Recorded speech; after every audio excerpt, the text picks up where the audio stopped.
Senator from Ohio. Mr. President, are we in legislative session? Where are we? The Senate is considering the PACT Act. Mr. President, for the 15th straight week, while the United States Senate has been in session, I come to the floor to talk about what's going on in Ukraine. This is the war that Russia continues to wage against the people of Ukraine. I'm going to talk about what's happened in the last week. Some of it's very concerning, but also about what we can do right now to help our ally Ukraine, to help President Zelensky and his duly elected government, and to help the people of Ukraine. Last week I talked about a grim milestone, 100 days of this war. It's becoming a war of attrition. The Russians expected a quick victory, you remember. That didn't happen. Now they are grinding it out in one area called the Donbas region. And unfortunately, they are making some incremental progress there. In a minute, I'll have a map here to show you where the Donbas region is, but that's where the focus is right now. That's where the Russians are grinding it out. The fate of Ukraine, its future, may be decided here in the next few months, or maybe even weeks, given what's happening in the Donbas. The Russians have regrouped, and they're using their superior weapons, particularly long-range artillery. And the Ukrainians, although they're fighting valiantly, just don't have that longer-range artillery to be able to counteract what Russia is doing. So the Russians are sitting back with this long-range, more accurate artillery. They are hitting Ukrainian positions, taking out Ukrainian cities, flattening them, and then the Ukrainians can't reach them because they don't have artillery that is long-range. There has been some Ukrainian progress in the past week. If you look at this map, you can see that in the northeast around Kharkiv, up here, you see this light blue. Ukrainians have made some progress. In fact, in one case, actually pushed the Russians back to the Russian border. They've also made some progress here in the south. And you see the city of Kherson. That was one of the first big cities that the Russians took during this most recent attack. The Ukrainians are now moving toward that area. That's positive news. But frankly, one reason they're making the progress is the Russians are all focused right here. This is the Donbas region we talked about earlier. And this is where the Russians are making incremental progress and killing, frankly, a lot of Ukrainian civilians, but also Ukrainian soldiers. Russia is grinding it out, as I said earlier, meaning that they are using their superior artillery fire. They have more troops, they have more weapons, but the Ukrainian defenders are fighting hard. They're making the Russians pay for every single inch of territory that's being taken. This is particularly true in Severodonetsk, which is right in here. In Severodonetsk, there is an ongoing battle tonight as we talk. The Russians are engaged in urban combat there, and the Ukrainians have fiercely defended their homeland. But I will say the Russians are still advancing, bit by bit, in some cases kilometer by kilometer every day, because they have that firepower, especially these longer-range, accurate, and deadly artillery. Reports yesterday indicate that unless Ukrainians can get access to that longer-range artillery themselves, Severodonetsk and the entire Luhansk region could fall to Russia soon, possibly within weeks. This should alarm all of us. It should alarm the administration. It should alarm the Congress, because every time Russia gains more territory, they reduce it to mostly rubble, destroy it, then they dig in, making it twice as hard to get that territory back. Because the Russians have more artillery than the Ukrainians and their weapons have longer ranges, the Russian forces concentrate their massive firepower on Ukrainian positions from a distance, as I said, which the Ukrainian forces cannot reach. Then they move in. They destroy territory. They occupy it. This disparity in the quality and quantity of artillery has put Ukraine at a distinctive disadvantage. The good news is that we can fix this problem. We can level this playing field and address this disparity. America and our allies have the ability to do it, and it's urgent that we do it now. In our inventory, we have hundreds of what are called high-mobility artillery rocket systems, or HIMARS. It's an advanced system that's actually superior to the Russian artillery in almost every way. More mobility, faster reload time, more accuracy, and more importantly, more range. Getting these systems, these HIMARS systems, to Ukraine could be a game changer. It could save so many lives. With these systems in their arsenal, the Ukrainians could turn the tables on the Russians here in the Donbas region. They could grind the Russian advance to a halt and maybe even push the Russian forces back as they are doing in Kharkiv, up here or down here in the south. Unfortunately, the Biden administration has been unwilling to act quickly on these HIMARS. 2 weeks ago, after weeks of Ukrainian requests, echoed by some of us here in the United States Congress, President Biden announced that he would provide Ukraine with some of these systems. I was really pleased we were finally taking that step. However, according to the Department of Defense, I now learn that the administration is only sending 4 of these systems. 4. The administration has said that it's only providing Ukraine with mid-range missiles as well, meaning the Ukrainian troops will need to fire from closer to Russian positions and put themselves at greater risk. That announcement of our decision to send 4 systems will be 2 weeks old on Wednesday. We are told these systems require almost 3 weeks of training to be able to operate. That means at best Ukraine will have 4 U.S. rocket artillery systems operational sometime late this week or maybe next week. Ukraine has been fighting for its life for weeks along a massive front line, this front line all along here. And the Biden administration is only now sending this military support, and frankly, it's just not enough. Combine this with the public reporting that the M777 howitzer promised to Ukraine months ago, back in mid-April, are arriving very slowly. And you have a picture that shows that we are not responding with urgency to the situation in Ukraine. You don't have to take it from me. Listen to the military advisor to President Zelensky's chief of staff, Oleksiy Iostroyevich, and I quote from him, "If we get 60 of these rocket artillery systems, that's the HIMARS I'm talking about, then the Russians will lose all ability to advance anywhere. They will be stopped in their tracks. If we get 40, they will advance, albeit very slowly with heavy casualties. With 20, they will continue to advance with higher casualties than now," end quote. So he's talking about the need for 60, or at least 40. 20 won't be enough. Unfortunately, we're talking about 4. To their credit, the British announced last Tuesday that they'll send something similar to these multiple launch rocket systems to Ukraine.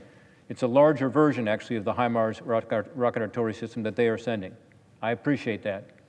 However, the BBC reports they are now only sending 3, at least initially. The world looks to America for leadership. And if America leads with only 4 rocket artillery systems, the rest of the world is going to follow with a similarly modest support. I hope this will change. I hope we'll see that these numbers improve. I'd like to be proven wrong, that those artillery systems are already on their way. I hope they are, but the best information we have is that's not true. It has been months now, and the Ukrainians cannot afford to have imprecise and low-level assistance from the world's most powerful military. This Congress sent $40 billion in aid to the Ukrainians. $21 billion of that was military assistance. I think we should expect and demand that the administration utilize that funding as much as possible and provide Ukraine with the precise and powerful military equipment it actually needs to be able to fight this war, to stop the bloodshed by pushing the Russians back. $21 billion is a lot of money. Let's be sure it's spent properly. Another Ukrainian official, Vadim Skibitsky, Ukraine's deputy head of military intelligence, told a British outlet, and I quote, "Everything now depends on what the West gives us. Ukraine has 1 artillery piece to 10 to 15 Russian artillery pieces," end quote. Ukrainians need our help, and Congress has done its job in an overwhelming bipartisan fashion. We should not be tentative now, not now. Russia's brutal, unrelenting rocket and missile attacks throughout Ukraine, including attacks on schools and churches, hospitals, and apartment buildings, have killed tens of thousands of Ukrainian civilians and soldiers, while entire cities have been laid to rubble by the Russian barrages. While the media coverage has waned significantly here in the United States, the people of Ukraine are still feeling the effect and the terrible impacts of this bloody and illegal invasion of their homeland in so many ways. One is the blockade of Ukraine's Black Sea ports. Since the war began, Russia has put this blockade in place, preventing the export of millions of tons of grain and other agricultural products, desperately needed, by the way, in Africa, in the Middle East, and other developing countries. Just this past Saturday, Deputy Agriculture Minister Taras Vysotsky reported that 300,000 tons of grain were destroyed when Russia shelled a warehouse near one of these ports. So Russia is actually shelling grain bins to destroy the grain. Let me be clear, food should never be a target and should never be used as leverage in negotiations. Malign actors around the world have used food as a weapon. The Houthis in Yemen, Assad in Syria, and now Russia in Ukraine. Russia has the rest of the world hostage with its barbaric food blockade. President Putin recently suggested that he would lift his stranglehold on Ukraine's Black Sea ports, including Odessa. But he said he'd only do so if all the sanctions were lifted on Russia. In other words, Russia would like to be rewarded for releasing the hostage it has taken. Russia must lift its blockade immediately, without any conditions. Millions of lives depend on it. I would expect the administration and allies, including Turkey, to come up with contingency plans now if they don't have them already. This impacts nations in Africa, the Middle East, East Asia, and particularly, again, these poor countries in Africa depend on the Ukrainian grains. Otherwise, there will be massive food shortages. In Turkey, President Erdogan continues to negotiate an exit corridor for Ukrainian grain through the Black Sea.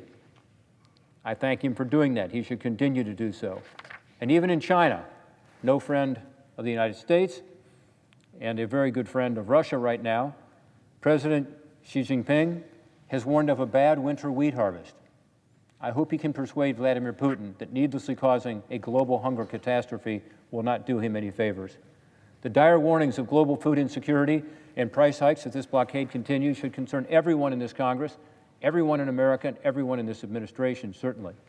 The world's looking to our leadership to help solve this problem. What we need is a creation of a humanitarian corridor that can go out at least through the port of Odessa, through which Ukrainian agriculture products can reach the world market.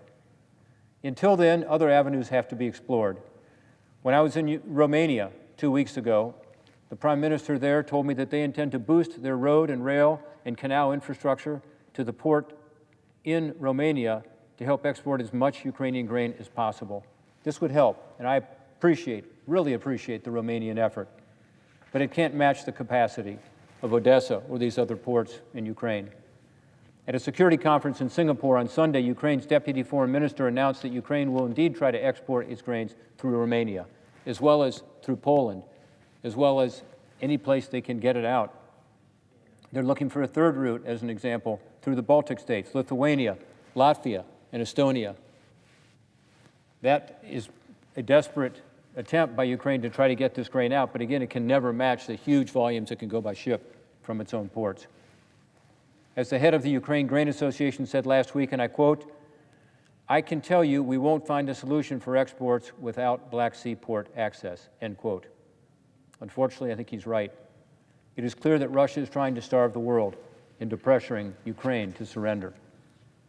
Meanwhile, Russia's crimes within Ukraine continue. A few days ago, Ukrainian prosecutors announced that 8 more war crimes have been filed against Russian soldiers. These cases are part of a more than 16,000 investigation that the Ukraine has opened into possible war crimes committed during the war, according to Ukraine's prosecutor general. 16,000 investigations right now into war crimes. In the past war crimes trials, 2 captured Russian soldiers were each sentenced to 11.5 years in prison in late May after pleading guilty to shelling a town in eastern Ukraine.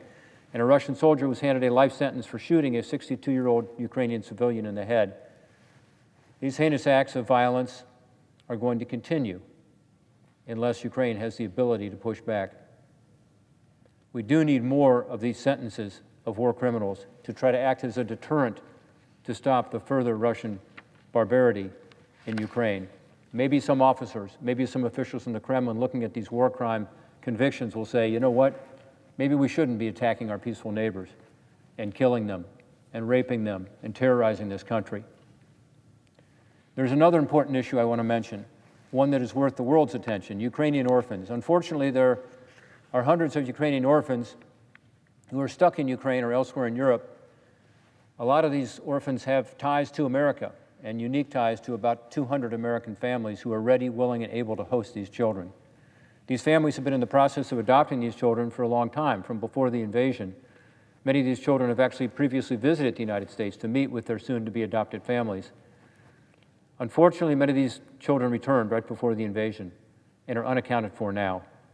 Many have lost contact with their soon-to-be families. I have constituents in Ohio, and I know there are hundreds of other families across the country ready to welcome these children into their homes.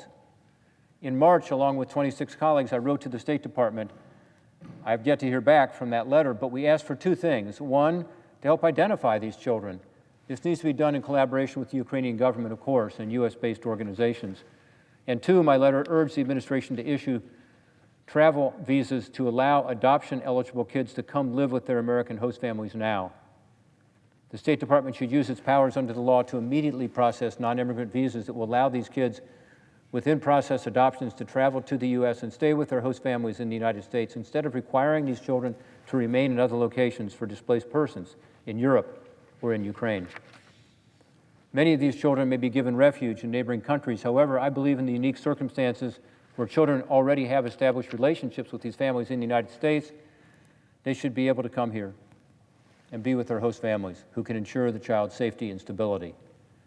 At the same time, we could continue to work with the Ukrainian government, which has been open to finalizing the adoptions that were in process before the war began. I will close with this. I've now come to the floor every week since just before President Putin began this illegal and unprovoked invasion against the people of a democratic Ukraine who just wanted to live in peace with their neighbors, including Russia. This is the fight during our generation where democracy is on the line. I'm not surprised, because I've seen the spirit and bravery of the Ukrainian people firsthand in my many trips to Ukraine, including meeting with Ukrainian troops on the front line before this latest invasion. I'm not surprised that they have held off Russia so far. Their strength and resiliency is a marvel. Again, it's not what Vladimir Putin expected. It's frankly not what our own U.S. military expected. They have fought hard, and they continue to every day. But they need more help.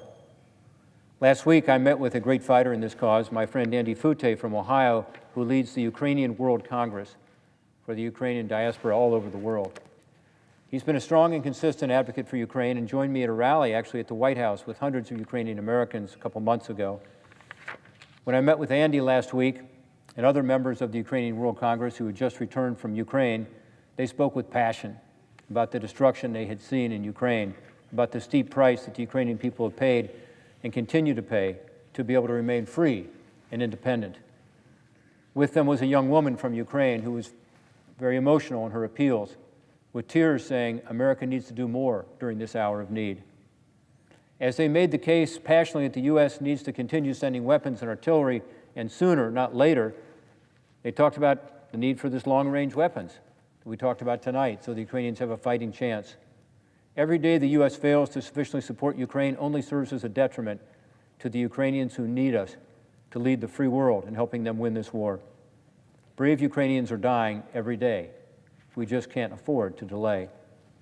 My colleague, Senator Dick Durbin, and I co-chair what's called the Senate Ukraine Caucus, which we founded back in 2015. Later this week, we will bring the caucus together to meet with the leaders in the Ukrainian parliament, the Rada, who are here visiting Washington to urge greater support in America for their country. We're eager to hear what they have to say. Many of us here in this chamber get it. We know that America can't afford to stay on the sidelines and be a spectator in this conflict. At this crucial time in the battle for freedom, democracy, and the ability for countries to have their territorial integrity respected, at this critical hour, America cannot afford to be tentative. We must remember the lessons of the late 1930s, that appeasing tyrants will not satiate their desire to violently conquer and subjugate their neighbors. Some folks in this town may not understand that, but Ukrainians understand it. They know what it's like to live under the thumb of authoritarians, and they broke away from that and towards democracy, first in 1991 and again in 2014.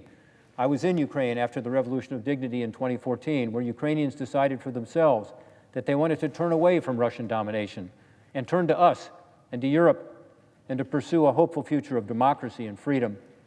Now President Putin is trying to extinguish that hope. We must not let him. One question that many of us have of the administration is, what's the end goal here? Is our objective to help Ukraine grind down Russia's military so that for some number of years it is unable to undertake another violent campaign like this? Is our objective to topple President Putin's regime? Or is our objective to help the Ukrainians expel the Russian invaders from their sovereign Ukrainian territory, including Crimea and the Donbass? The administration dodges these questions by saying it's up to the Ukrainians to decide. I understand that, but the Ukrainians have already decided. They want their sovereign territory back, all of it. I've discussed this at length with Ukrainians, and they have consistently said what I've heard from their parliamentary leaders in the past and will again this week.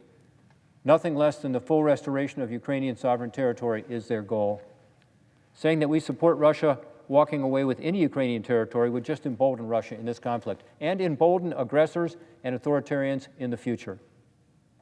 It's now been 110 days of unrelenting Russian attacks on our ally, Ukraine, and it's been 110 days of pushing the administration to help more. This happened with Russian oil and Russian gas exports. It happened with trade and banking sanctions and various kinds of military assistance. Now it's the HIMARS. They need these weapons. America has made its stand. We are on the side of freedom over tyranny, democracy and self-determination over authoritarianism and conquest. The countries of the free world are with us, but more so when we lead. Now is not the time to be tentative or equivocal. At this critical juncture, let's work with allies to provide our democratic brothers and sisters in Ukraine what they need to protect the homeland and defend democracy. Thank you, and I yield the floor.